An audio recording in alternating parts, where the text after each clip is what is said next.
House বোটে সকাল হলো শ্রীনগরে। শ্রীনগরে সকাল হলো হাউস বোটে।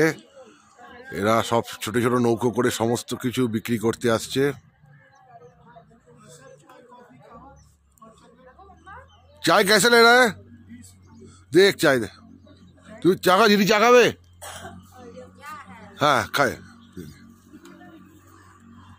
আমাদের চা খাবো এখন হাউস বোটে বসে। এখন আমরা চা খাবো, পার কাপ 20 টাকা নেবে।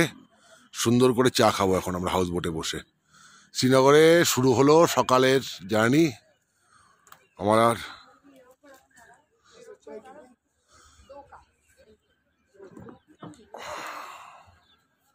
एकेर पर एक हाउस बोट।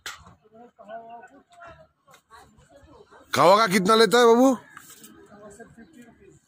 नहीं चाय दे।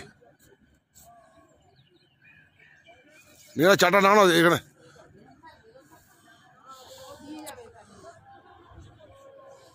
তুমি যাও সিঁড়িটায় বসে চাটা খাও।